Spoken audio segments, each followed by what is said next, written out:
But the one that's coming up that we're excited about is Hallelujah Night. Hallelujah Night. That's coming up. I can remember that. Yes, it's a lot of fun because that's coming up on the 31st of October. 31st of October. Yes. Okay. And what we do is we try to bring our young people off the street into a safe environment. Okay. And in doing that, we average sometimes between 400 to 500 young people. They bring their parents. We show movies. We provide food for them. We have games, and we have special events, that little things that they can do while they're participating in this. And they love it. They come back each year. We've been doing this for the past 5 or 6 years. Wow. And each year the crowd gets bigger and bigger. So those are some of the things. We also, upcoming event we participate with the Prince George's Baptist Association in their jail and prison ministry, where we give gifts to those who are incarcerated at Christmas time. We also support Manicare, donations at Christmas time to the residents there at Manicare. And each year at Thanksgiving, we give 25 to 35 gifts to our people in the neighborhood, as well as to our church. And the gift meaning that we give out Thanksgiving baskets, a full meal, and to our seniors who may not be able to cook, or maybe they're home and they don't have a lot of family to come, we will prepare dinners for them and take those dinners to them at Thanksgiving time. That's wonderful. Yeah. Well, I just want to applaud you, First Lady Carter. I tell you, it's astounding. It's so wonderful to see what can be done in the community. And you just mentioned so very, very many ways that Kent Baptist Church is helping in the community. That's phenomenal. Yes. Now, I must tell the television audience, Sister Carter is just so wonderful. Sister Carter retired, and she works full-time helping Pastor Carter, and also helping to spearhead different events that, as you say, unify the community. And again, you talked about all age groups. And again, the amount of contributions that your church and yourself are making, Pastor Carter, is phenomenal. I mean, just the magnitude.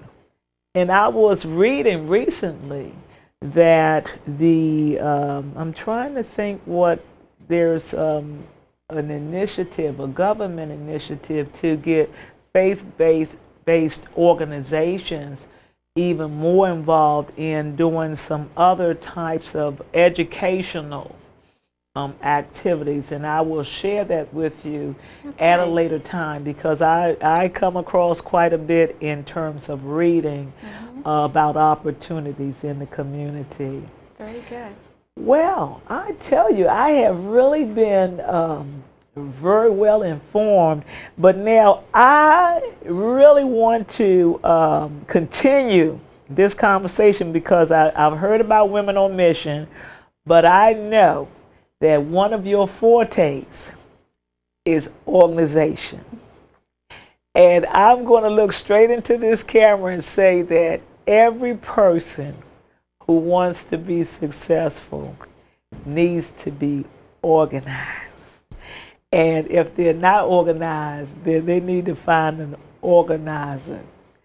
And so since I realize that's one of your fortes, I would like for you to share some of your recommendations in terms of what are some things that you see that would help young people, or even anyone who's trying to be more successful.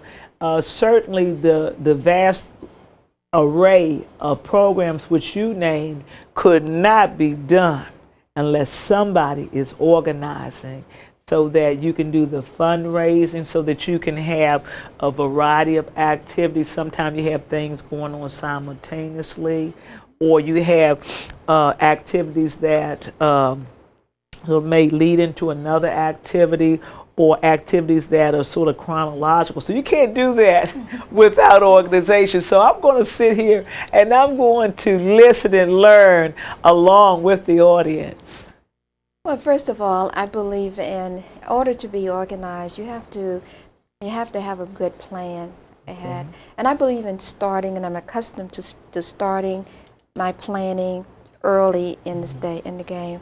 If I have a program or an event that I'm responsible for, I know in the beginning of the year what that event is, and I start detailing out all step by step all the things that I need to do to accomplish, make contact with the people that I need to contact, so that when the time comes for that event, at least a month ahead, I already know what it is that I need to do, who I have to help me to participate on this committee, and it's just all about organizational skills, planning and coordinating and just coming together with people that you know that you can trust, dependable people who can trust to help you to pull this off. Wonderful. Well, I think that's fantastic. So I'm going to paraphrase what you said and reiterate to our audience. First of all, you said you can't do it. You have to plan. Yes. And I like what you said, Sister Carter, about step by step. What are the things that must be done? You have to have a list of things that must be done. Yes. And then you also have to have people to help you to accomplish all these things. You can't do it all by yourself. No, you can't. Well, that is so important because that's important. That's a very important step. Not trying to do everything by yourself, but getting some other people involved. And I like what you said about somebody you can trust. That because is true. They have to be reliable. It can't be somebody says, oh, yes, I'm going to do that, and not show up. That's right. And, of course, you also look at people and their skills. Some people handle money very well. They have a background handling money. Some people are very good at keeping records and taking notes, accurate notes. Yes. And so I think it's important to realize that we all need one another. Yes.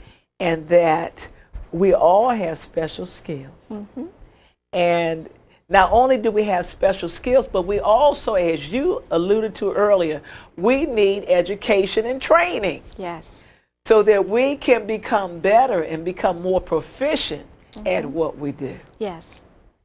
Well, Absolutely. I tell you, I had a wonderful time this evening. So did I. Yes.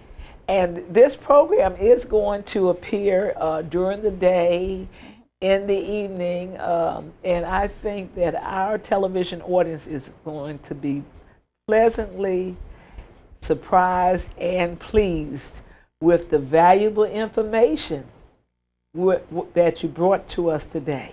Thank you. You're welcome. Thank you so much. You're welcome. And now I also want you to share with the audience where Kent Baptist Church is located at and a phone number. Perhaps somebody would like to call you and talk to you. So could you give that to our audience, please? Yes. We are open, our church office open Tuesday through Fridays from 10 until 5 p.m. We are located at 7006 Flagstaff Street in Landover. The zip there is 20785.